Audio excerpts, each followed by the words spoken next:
Man,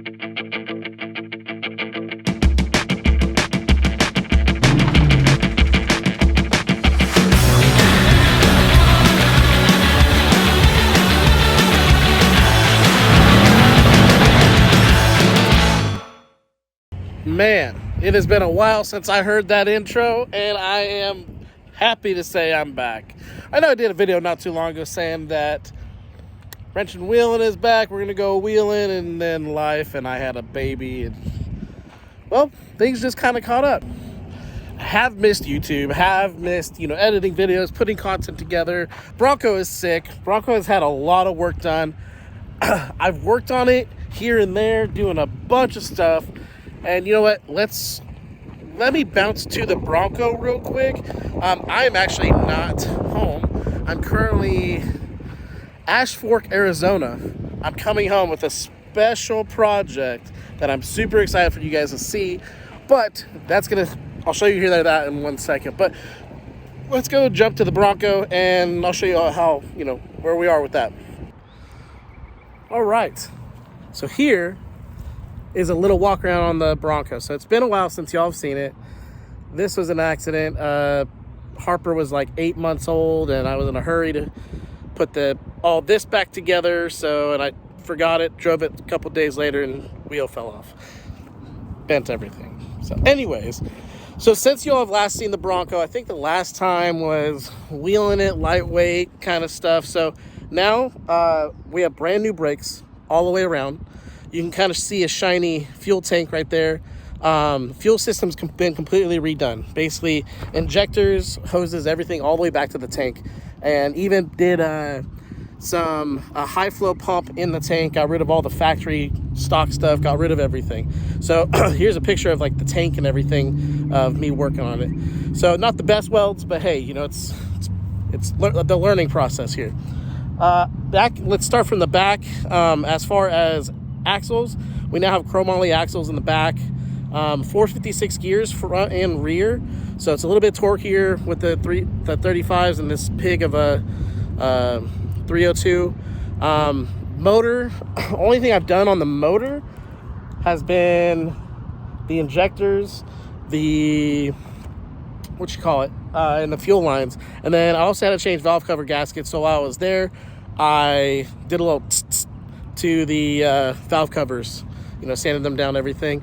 Body wise, it's pretty much the same with the exception of this Ford logo here. I found that off of another Ford at a junkyard, pulled it off, cleaned it up, slapped it on there.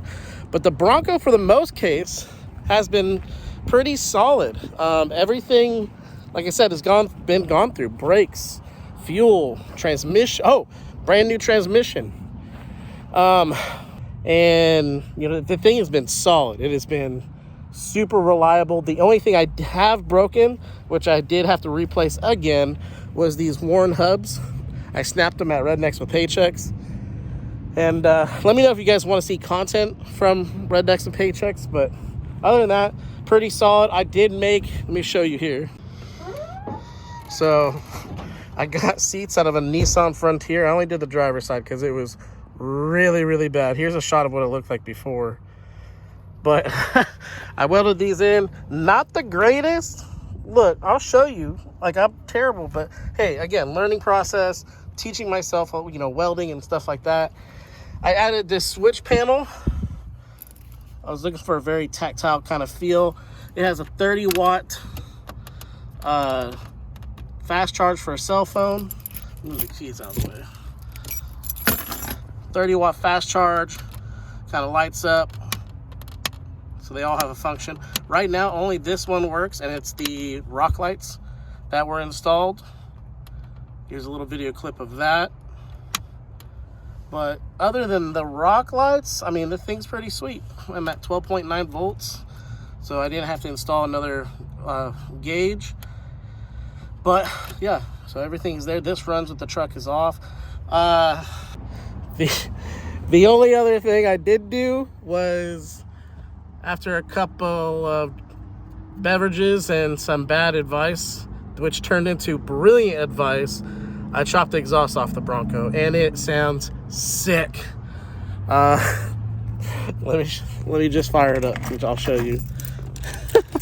Oh, I also had to rebuild the whole entire steering column. So all this is brand new. All in there, all re-greased, redone, everything. So it sounds sick.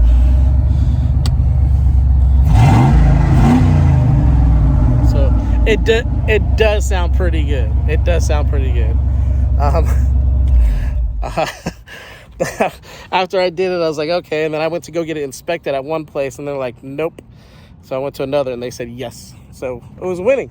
Well, that's it. Kind of the what's going on with the Bronco, the background on it. Kind of what has happened to it. A lot of this stuff I should have done DIY videos, because I think y'all would got a kick out of how to do certain things. I have a video that when I did the front hubs and everything, but it was done on another YouTube channel. So I'm going to edit it and remove all their content out of that channel and make it just for wrenching and wheeling. So y'all can see what we've done, or, how the process is to change the front hubs and everything, and, kind of what I learned along the way.